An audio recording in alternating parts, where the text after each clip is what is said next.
is cooked. Odiochieng' makiny biro bedo odiochieng' maduong' ne governors manyocho yier to kod jolupgi bende. Nyasi mag chamo muma oikore ne jotelogo.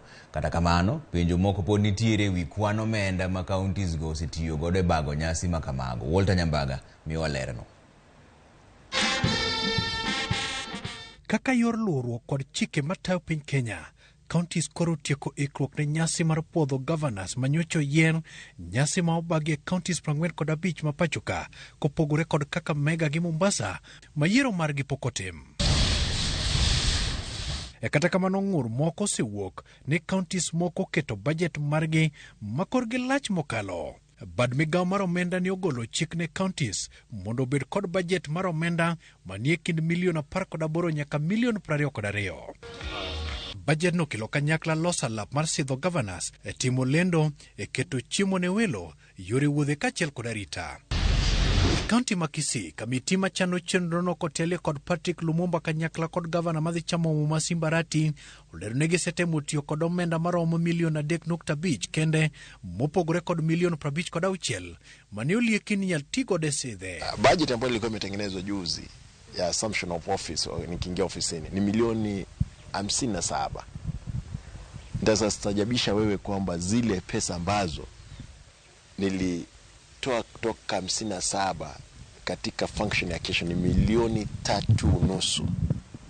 Zimeongezeka tu na shilingi 1,600 kwa sababu ya advertisement ambao walikuwa wameweka katika TV ambao watakava live. Lakini nataka nikwambie ukweli wa mambo. Singetarajia kwamba nitumie milioni 57 wakati hakuna madawa katika hospitali. Nyamira County Mokio kod Kisii okolero ni kwan omenda magidhi tiyo kod sidho Amos Nyabiro kod jalupne Dr. James Gisami. Maandalizi imeanza. County ma Homa Bay, kamiti ma sidho ya PC Governor Gladys Wanga kod jalupne Yugi Magwanga olero ni gisetieko chenro duto ya lap mar tuke ma Homa Bay kendo gin kod welo manyalo romo ji 5,000. Kata kamano, penjo pod mienje chuny oganda it kwan mag omenda ma otigodo e chano chenro no, wach makelo liet e kind jodak ma Homa Bay. Joma timo chenro mar neno ni gavana mancho yiero, mancho jopiny oyiero ma Homa Bay County moluor Gladys Nyasuna Wanga to gi deputy governor Honorable Yugi Magwanga ochamo muma kiny.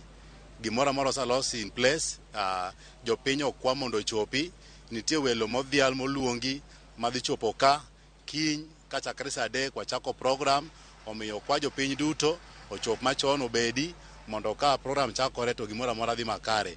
Migori County, kamiti machano chenro mar sidho chila yako kod jalupne Dr. Joseph Mahiri oyango ni gitiyo kod omenda maromo siling milion 5 e chenro manyaka sani giseiko. Ikruok tema dwarore mondo nyasi no tim odiochieng' no wasetiyo.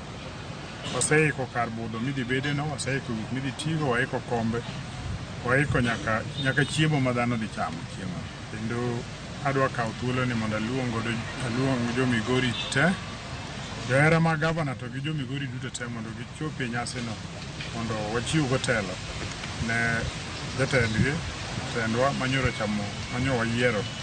Lap mar tuke ma Narok bende osepie kendo Patrick Olentutu kod kamiti mare e counties ma iparo ni ok nyal muomore tiyo kod omenda malach.